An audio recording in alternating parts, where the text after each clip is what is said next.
काशी के कंकड़ कंकड़ में शिव शंकर वास करले। काशी के कंकर कंकर में शिव शंकर वास करेले। क्या गजब की ये गाने हैं भाई, खूबसूरती से भरी हुई। ये कहते हैं भक्तिमय सॉन्ग, इसे कहते हैं भोजपुरी इंडस्ट्री का तहलका।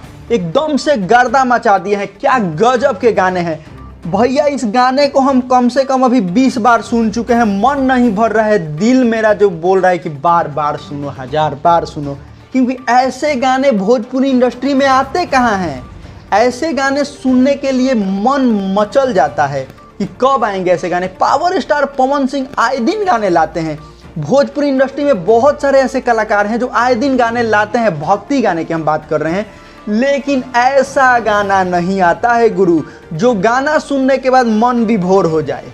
जी हाँ, जिसको हम बोलते हैं कि भक्ति गाना में रस होना चाहिए, जो गाने सुनने के बाद मन एकदम से विभोर हो जाए, कहीं और जाए ही नहीं, मन एकदम से एकाग्रित हो जाए, ऐसा ये गाना है। सुनने के बाद मन मचल गया है। हालांकि पावर स्टार पवन सिंह ने भी 5-6 गाने ला दिए हैं बोलबम में। पहला गाना जो था थोड़ा अच्छा था, लेकिन उसके बाद जितने भी गाने आ रहे थे, भौजी चलो ना देवघर, भौजी आवो ना भैया हो, ये सब गाने हैं जिसमें बिल्कुल भी रस नहीं है। हम तमाम कलाकार को बात कर रहे हैं, सिर्फ पवन सिंह की ही नहीं, भोजपुरी के जितने भी कलाकार हैं हम सबकी बातें कह रहे हैं कि ऐसे ऐसे गाने गाते हैं।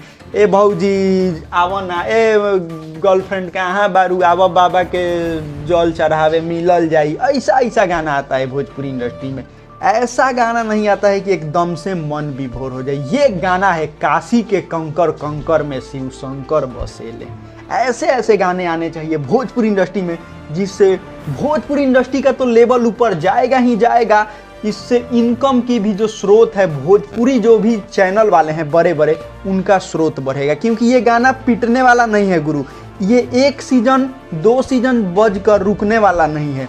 ये सब गाने हैं कि ऑलरेडी, जी हाँ दोस्तों, मतलब हमेशा बजेंगे, आजीवन बजेंगे। भरत शर्मा का भी गाना आप लोग सुनते होंगे तो आपको पता है कि भरत शर्मा का गाना आज भी बजता है, क्योंकि मन विभोर हो जाता है। तो ऐसे ऐसे गाना आने चाहिए। अगर इस हम गाने की बात करें तो इस गाने को लिखे हैं भागीरथ पाठक, जो कि एक नए राइटर हैं, और इस गाने में शुभम राज SVR का म्यूजिक देखने को मिल रहा है। फ्यूचरिंग के किरदार में नजर आ रही है सौम्या पांडे, डायरेक्टर है रवि पंडित, परिकल्पना है दीपक सिंह का, तो क्या ही बोलूं दोस्तों। ये गाना आया है सारेगामा हम भोजपुरी के ऑफिशियल यूट्यूब चैनल पे, और अभी तक आप लोगों ने नहीं सुना है तो जाकर सुन सकते हैं, क्योंकि ये गाना काफी ज्यादा धूम मचाने वाला है। इस सावन तो एकदम तहलका मच जाएगा, अभी जितने दिन भी सावन है। और हाँ दोस्तों, ये गाना सिर्फ इस साल ही नहीं, अगले साल भी तहलका मचाएगा, ये 100% गारंटी के साथ मैं कह सकता हूं। जैसा कि आप लोगों को पता है कि 2020 या 21 में एक पवन सिंह का गाना आया था, ओम नमः शिवाय। जी हाँ दोस्तों, वो गाना आज भी बजता है, क्योंकि उस गाना में भी वैसा ही दमखम देखने को मिलता है। तो कैसा लगा ये रिएक्शन, हमारे कमेंट सेक्शन में बताना। अगर आप भी पावर स्टार पवन सिंह के सच्चे फैंस हैं तो चैनल को सब्सक्राइब दिल से करना और लाइक भी दिल से ही करना। मिलते हैं नेक्स्ट वीडियो में, तब तक के लिए जय हिंद, जय भारत, हर हर महादेव।